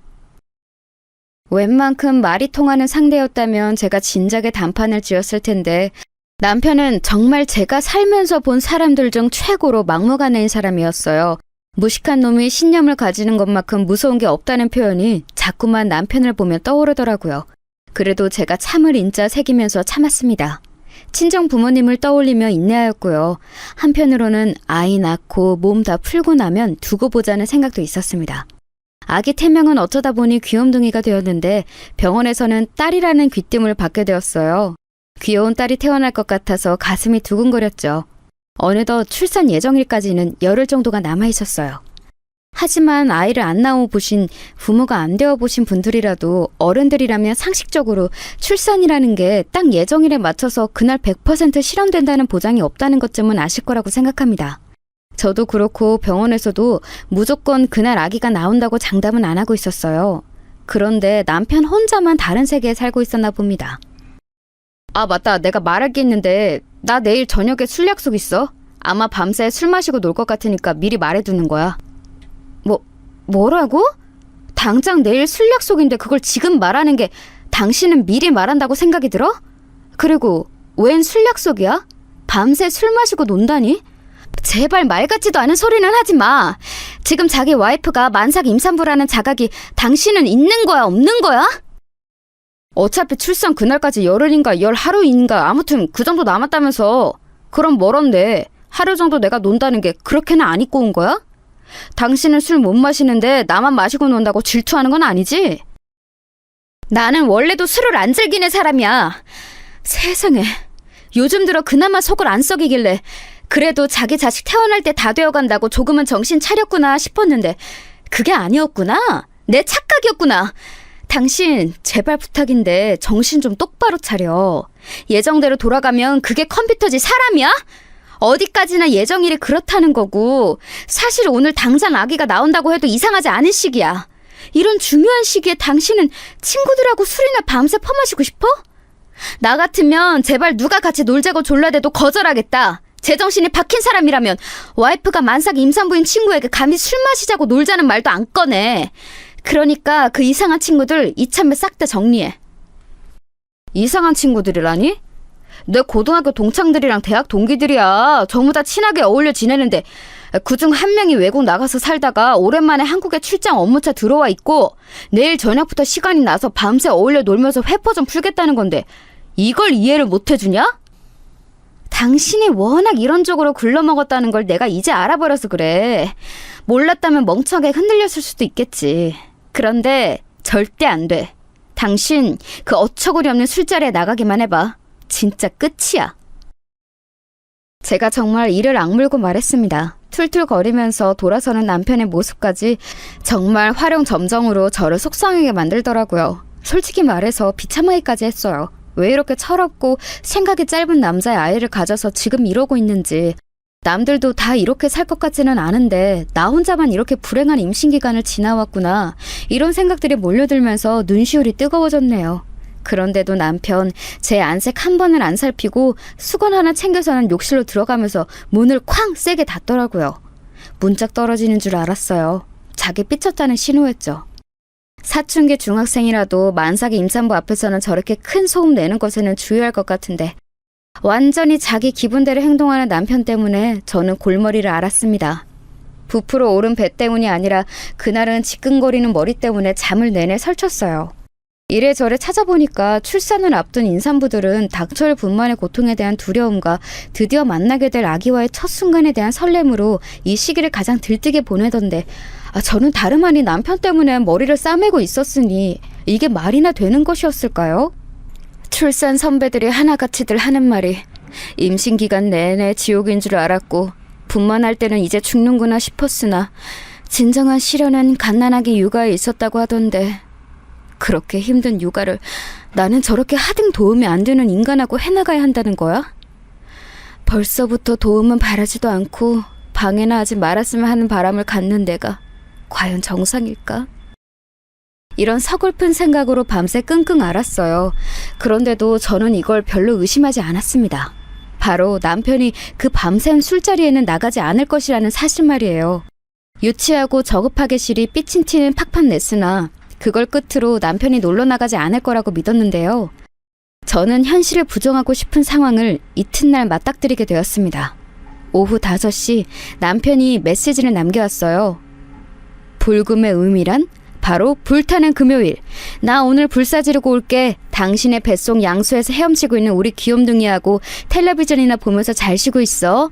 예정일 많이 남아있으니까 안심 좀 해. 저는 제 눈을 의심하면서 짧은 그 내용을 읽고 또 읽었습니다. 바로 전화했는데 안 받더라고요. 아직 업무 중임을 감안해서 진짜 화를 꾹 참으면서 메시지를 쓰다가 임신 초기부터 꾸준히 점층 쪽으로 붓기 시작해서 이제는 아주 오동통해진 손가락으로 휴대폰 타자를 치려니까 화가 난 상태에서는 갑자기 너무 힘이 드는 거예요. 너무 서러웠죠. 임신 때문에 저는 온갖 고생 다 하면서 생명에 대한 책임감과 애정으로 버텨왔는데 남편이란 작자는 늘 그렇듯 유유자적이었으니까요. 메시지 쓰던 것을 때려치우고 다시 전화를 건 뒤에 아예 음성 메시지를 남겼습니다. 뭐? 불금 같은 소리하고 자빠졌네. 당신 진짜 미친 거 아니야? 우리 귀염둥이가 있는 양수 그거 언제 터질지 모르는 상황인데 불사 지르면서 논다는 소리가 그 입에서 쳐나오니? 퇴근하자마자 당장 집으로 튀어와! 책임감이나 도리 같은 건 저는 어느새 기대하지도 않고 있었던 것 같아요. 그저 일만의 양심이라는 게 있으면 음성 메시지를 듣고 집으로 올 거라고 여겼습니다. 사람이라면 그렇게 해야 한다고 보았네요. 저녁 시간이었는데 전혀 배도 안 고팠고요. 저녁 밥을 하고 자시고 할 것도 없었던 것 같아요. 소파에 비스듬히 앉아서 그저 시계만 노려보고 있었습니다. 남편의 근무가 끝나는 6시가 되자마자 휴대폰을 다시 확인했는데 아무것도 안 와 있어요. 그래서 제가 남편에게 다시 전화를 걸었지요. 그러자 제가 들은 소리가 뭔 줄 아시나요? 휴대폰이 꺼져 있다는 안내 음성이었습니다. 너무 화가 나니까 되려 웃음이 나더라고요. 지금 생각하니까 자포자기의 웃음이었던 것 같아요. 휴대폰을 끄다니 이건 완전히 해보자는 거잖아요. 아기한테는 정말 미안했지만 솔직하게 고백을 해보자면 그 순간만큼은 차라리 아기를 낳고 싶지 않다는 생각마저 들었어요. 그 정도로 제가 정신적으로 너무 큰 타격을 받았던 듯 싶네요. 못나디 못난 남자 때문에 울고 싶지 않았건만 저도 모르게 눈물이 나서 그 서러운 심정을 이기지 못하고 혼자 있는 집에서 울었어요. 그런데 제가 잠시나마 아기가 차라리 안 태어났으면 좋겠다는 못된 생각을 한 탓이었을까요? 예정일도 남았건만 휘청거리며 힘들게 소파에서 일어났을 때 아래에서 젖은 느낌이 났어요. 본능적으로 양수가 터진 건가 싶어서 분만실에 연락부터 했네요. 일단 내원하라는 답을 들어서 출산 가방 저 혼자 챙겼습니다. 그러면서 남편에게 전화를 해봤지만 역시나 휴대폰이 꺼져 있었죠. 눈물을 훔치고서 메시지를 남겼습니다. 양수 터진 것 같아서 병원 가니까 이거 보는 대로 병원으로 달려오라고요. 메시지를 딱 보내고 나니까 그때부터 미친 듯이 진통이 시작되었어요. 식은땀이 줄줄 흐르고 눈앞이 흔들거렸습니다. 급하게 택시 불러서 병원으로 향했어요. 우리 부모님께 내가 혼자 이렇게 진통하는 모습 보여드리는 건 싫어. 보시면 분명 가슴 아파하실 거고 나도 왠지 이런 모습 보여드리면 불효하는 게 될까봐 망설여지네. 직관적으로 표현을 하자면 저는 왠지 자존심이 꽤 상했던 것 같아요. 그런 모습 친정 부모님께 드러내기에는 저의 자존심이 강했던 듯 싶네요. 내진을 받아보니 작업문이 이미 열리고 있었고 진행 상태였기에 바로 입원실로 올라갔습니다. 입원 수속 당연히 저 혼자 밟았어요. 보호자 없냐고 아이 아빠는 어디 있냐고 그렇게 간호사분들이 물으시는데 몸이 아픈 상황에도 제가 순간 얼굴이 화끈거렸네요. 초산임에도 진행이 워낙 빨라서 저는 병원에 도착한 지 딱 4시간 만에 출산을 하였습니다. 죽다 살아났다는 말밖에는 정말 할 말이 없는 출산이었어요. 저는 제가 이대로 세상 하직하는 줄로만 알았는데 제 소중한 아기 귀염둥이가 세상 밖으로 나오자마자 정말 거짓말처럼 고통이 사라지더군요. 아주 신기한 경험이었어요. 무사히 출산을 마치고 나서 친정 부모님이 와주셨고요. 제가요, 갓 태어난 아기를 보면서 이루 말할 수 없이 감격했지만 그래도 울지는 않았거든요. 그런데 친정 부모님 얼굴을 딱 보자마자 마치 수도꼭지를 튼 것처럼 눈물이 줄줄 흘러나왔습니다. 우리 딸 정말 장하다. 정말 대견해. 엄마가 된 걸 축하한다, 우리 딸. 좋은 날이고 행복한 날이니까 너무 울지 말어. 그래, 미영아. 그렇게 울면 호흡 딸릴까봐 걱정된다. 저기 그런데 장서방은 아직이야? 아무래도 회사에서 야근을 하다가 출발이 늦게 된 모양이지? 그래도 지금쯤이면 도착을 했어야 맞는 거 아닌가? 아무데도 안 보이고 좀 전에 내가 전화를 해봐도 전화기가 아예 꺼져 있고.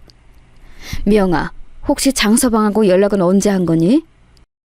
친정아빠께서 제 눈치를 살피시며 조심스레 질문을 하시는 기색이 느껴졌습니다. 저는 어떻게 대답해야 할지는 몰랐어요. 있는 그대로를 말씀드리자니 그것만으로도 불효를 저지르는 느낌이었고 자존심도 너무 상했습니다. 친정 부모님께서는 제가 남편하고 아무 문제 없이 원만하게 잘 지내는 줄로만 알고 계실 것이 분명했기에 놀라게 해드리고 싶지 않았어요. 친정 엄마의 말씀처럼 아기가 무사히 태어난 좋은 날이고 행복한 날이었으니까요. 그게요, 사실은 아주 중요한 부서 전체 회식이 있다고 하길래 제가 가라고 그랬어요. 제가 출산 예정일이 얼마 안 남긴 했지만 별일이야 있겠나 싶어서 그냥 회식 참석하고 그것도 일종의 업무의 연장선이니까 열심히 최선을 다하라고 그랬어요. 퇴근하고 회식 장소로 이동하면서 저한테 연락 왔었고요. 그때까지만 해도 제가 진통 시작 전이었기 때문에 회식 잘하라는 말만 해줬네요. 그 후로 아마 배터리가 다 되어서 휴대폰이 꺼진 모양인데 회식에 열중하느라 휴대폰 상태 확인도 못한 거겠죠? 아마 집에 갈 때가 되면 휴대폰 꺼진 거 알고 얼른 충전을 하든지 할 사람이에요. 그래? 왠지 영 미심쩍다 싶었건만 네가 그렇게까지 말을 한다면야 그런 거겠지. 이 시간까지 회식을 하다니 대체 몇 차까지 달리는 거야? 그 회사도 어지간히 직원들을 무리시키는구나. 미영이 너는 괜찮은 건 맞지? 아빠가 장서방 오면 쓴소리 좀 해주랴? 아니에요. 쓴소리는 제가 해줄 준비 이미 다 마쳤으니까 아빠는 나서실 필요 없어요. 죄송한데 저 갑자기 너무 노곤해져서 잠깐 눈 좀 붙일게요. 아이고, 너 힘들 텐데 우리가 눈치도 없이 자꾸 말을 붙이고 있었구나. 그래 미영아. 정말 수고 많았으니 얼른 눈 좀 붙이고 쉬어라. 귀염둥이는 우리가 잘 지켜볼 테니까. 그렇지 여보? 우리는 이만 자리를 비켜주자. 친정 아빠께서는 제가 불편할까봐 노심초사하시면서 친정 엄마의 손을 이끌고 병실을 나가셨어요. 저는 너무 죄송하고 가슴이 허해서 한숨만 내쉬었네요. 제가 왜 그 못난 남편을 변호하기 위해 친정 부모님 앞에서 구구절절 떠들었는지 기분이 너무 착잡했습니다. 아기를 만난 감동으로 끓어오르고 있어야 할 때에 남편 때문에 속상해하고 있다는 것 자체가 너무 싫었네요. 남편이 병원에 온 건 아침 해가 다 뜰 무렵이었습니다. 어제 출근했던 옷차림 그대로 왔더군요. 정말 수상하게 짝이 없었죠. 과연 친구들과의 술자리였을지 아니면 여자와 함께 놀아난 것인지는 알 수 없는 일이었어요. 밤새 끙끙거리며 잠을 자다 말다 했던 저는 남편이 들어서는 장면을 딱 목격했습니다.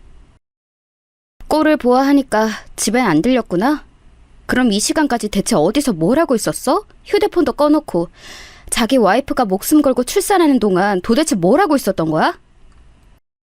당신 무사했구나. 아기 잘 나왔구나. 우리 귀염둥이 세상에 태어난 거야? 정말 고마워. 정말 수고 많았어. 그리고 내가 정말 미안해. 술 마시는데 방해될까봐 휴대폰을 꺼뒀는데 도중에 한번 켜본다고 생각만 해놓고 완전히 까먹고 말았어. 휴대폰 켜자마자 당신이 남긴 메시지 확인하고 불이 나게 달려온 거야. 그럼 불이 나게 달려와야지 터덜터덜 걸어오니? 그걸 지금 자랑이랍시고 나한테 하는 말은 아니지? 당신은 아빠가 될 자격조차 없는 사람이야. 같이 있는 것도 소름이 끼치려고 해. 얼굴 꼬라지 보기 싫으니까 당장 꺼져. 미안하다고 했잖아. 아니 내가 신도 아닌데 어떻게 출산일을 정확히 맞출 수가 있겠어? 우리 귀염둥이가 태어날 줄 알았다면 나는 억만금을 주는 술자리라고 해도 절대 안 갔을 거야.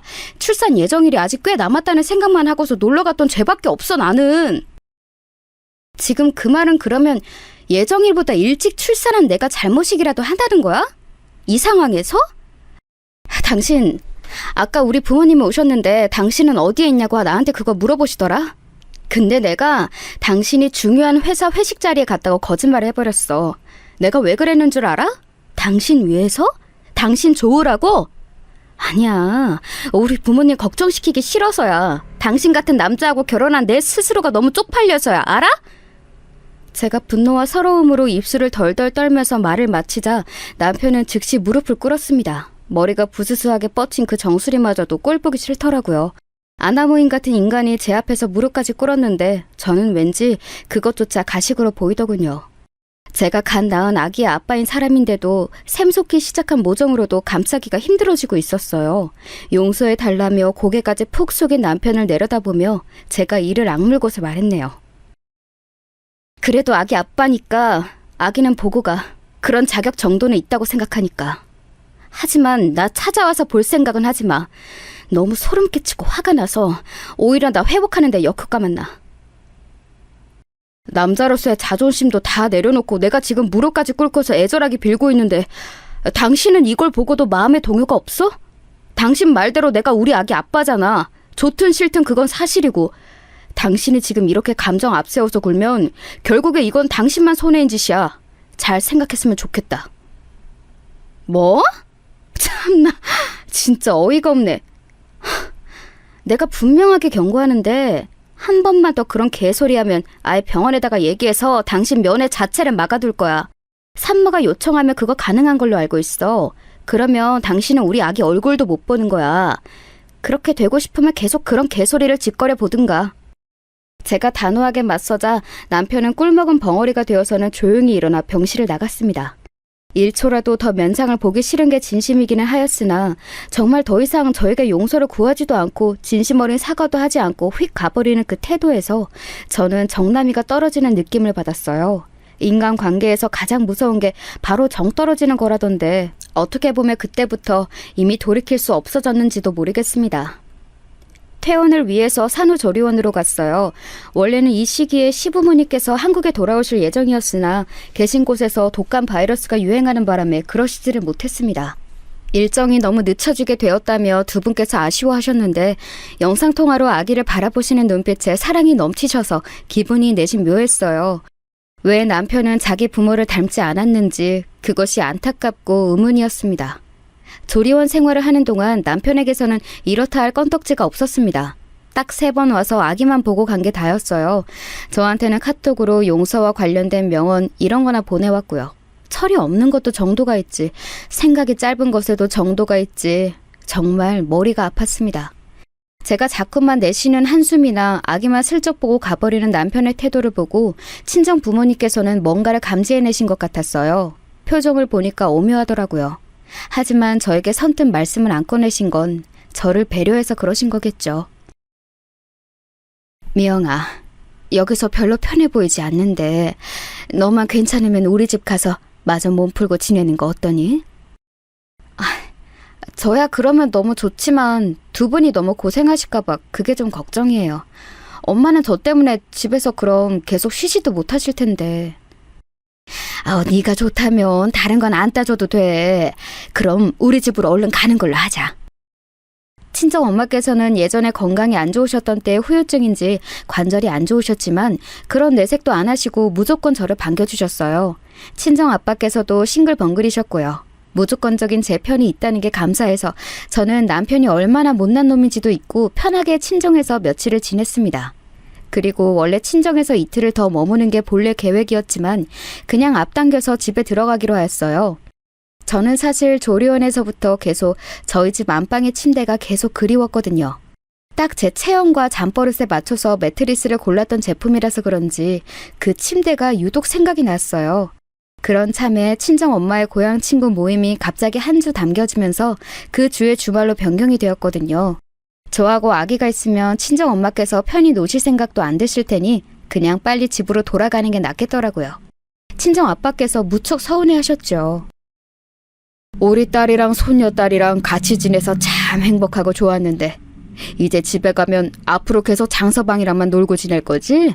엄마 아빠는 모른 척 할 거지? 벌써부터 섭섭해지려고 한다. 내가 마음의 준비를 해놓고 있어야겠구나. 아니에요. 제가 두 분 뵈러 자주 놀러 올게요.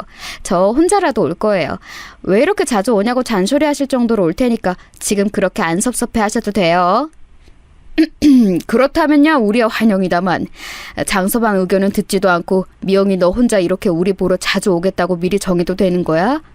이제 아이가 태어났으니 부모 둘이서 하루 24시간이 모자라도록 아이만 쳐다보고 있어도 모자랄 것 같은데 정말 우리한테 네가 자주 오겠다고? 너 진짜로 장서방이랑 별 문제 없는 거 맞지? 제가 손사래까지 쳐가면서 문제 없다고 강조를 했죠. 하지만 그런 제 노력이 무색해지는 상황이 코앞에 닥쳐 있었더라고요. 친정 부모님 그리고 아기와 함께 집으로 당도한 저는 신발장에서 낯선 여자 구두부터 마주하게 되었습니다. 인지보다도 빠르게 몸이 움직이더라고요. 저도 모르게 성큼성큼 걸음을 옮겨서 안방으로 향했어요. 안방에는 제가 지난 몇 주간 그리워했던 그 침대 위에서 뒹굴고 있는 남녀가 있었습니다. 쪽쪽 거리느라 정신이 없어서 집에 사람이 들어온 것도 몰랐던 둘은 방에 제가 들이닥치자 그제야 소스라쳤어요. 당신 지금 여기 왜 있어? 아직 처가 있어야 하잖아. 이 모양 이 꼴일까봐 일찍 와봤어. 저 여자는 누구야? 내가 혹시나 해서 묻는 건데 나 혼자 서럽게 출산하던 날 저 여자 만나서 놀았던 건 아니지? 제가 비소를 지으면서 묻자 황당하게도 그 상간녀가 흠칫 놀라더라고요. 그것만으로도 맞다는 확신을 얻을 수 있었네요. 이런 짐승만도 못한 놈을 어쩌면 좋을지 제가 허탈한 웃음을 흘리고 있을 때였습니다.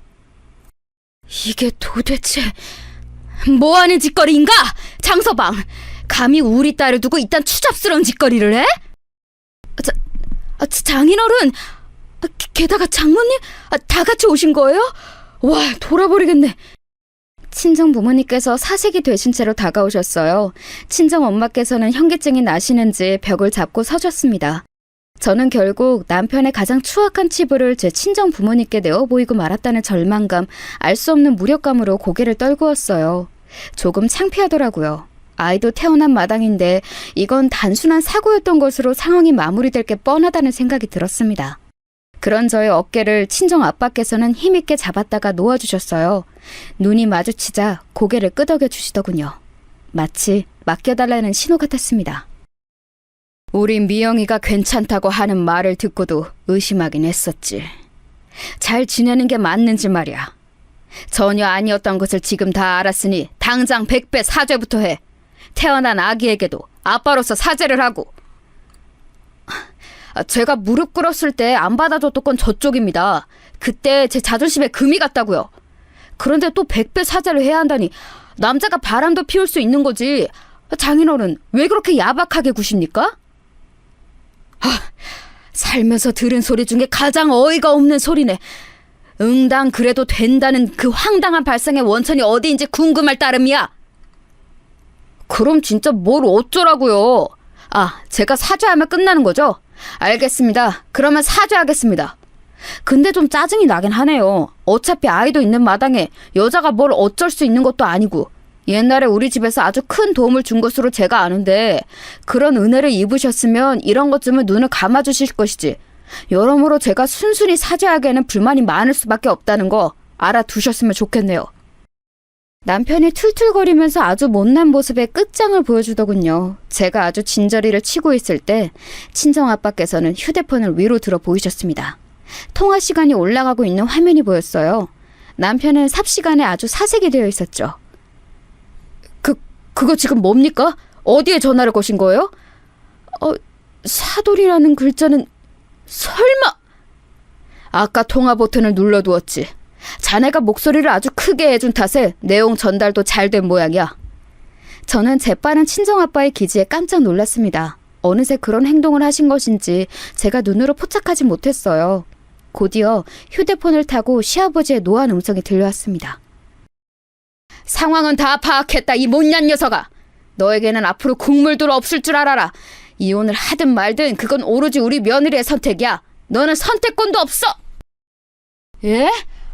그건 너무하시잖아요. 아버지 자식은 저라고요. 너는 지금 내 자식이 아니라 사탄의 자식이다. 이 남자 망신 다 시키는 놈아. 며느리와 손녀가 우리 집안 사람이지. 너는 이제 우리 집안 사람도 아니야. 네가 글러먹은 걸 알면서도 그래도 결혼하고 나면 철이 들겠지 싶었던 것이 내 착각이었구나. 우리 며느리같이 똑부러지는 상대를 만나서 이게 개가천선하는 줄 알았더니 전혀 아니었구나. 너에게는 한 푼도 재산을 안 줄 거고 지금 그 집도 네 거 아니니까 하여간 그런 줄 알아라. 사돈, 다음 달에 나가는 대로 찾아뵙겠습니다. 욕 보시느라 고생하셨습니다. 죄송할 따름입니다. 남편이 혼인 쏙 빠져서 충격으로 몸을 떨고 있을 때 시아버지께서는 친정아빠께 정중한 인사를 남기셨어요. 그에 더욱 타격을 입었는지 남편은 바닥에 그대로 엎어져서는 오열하기 시작했죠. 만약 저 혼자 집에 도착해서 그런 광경을 목격했다면 그저 증거 남기고 화를 내는 것에만 급급했을 거예요. 친정아빠와 같은 발상은 못 해냈을 테죠. 그래서 감사했고 너무 죄송했습니다. 그런 저를 친정 부모님께서는 양 옆에서 꼭 끌어안아 주셨어요. 다 괜찮다는 듯이 말이에요. 그러자 제 마음속 저도 모르고 있던 응어리가 슬슬 풀리더군요. 마음을 굳게 다잡았어요. 저는 그 이후로 제가 원하던 대로 상황 처리를 하였습니다. 정신을 차려보니 현장에서 뱀처럼 도망간 뒤였던 상간녀에게는 소송을 걸었죠. 자택과 직장으로 내용을 크게 보내주었습니다. 망신 제대로 당했을 거예요. 남편은 갖다 버릴까 하다가 곰곰이 생각한 끝에 일단은 이혼을 보류했어요. 왜냐하면 저에게 재혼 의사가 없기 때문이었습니다. 남편은 지금까지 줄곧 저에게 용서를 받으려고 혈안이었지요. 하지만 저는 물론이고 온갖 식구들에게 전부 투명인간 취급을 받고 있어요.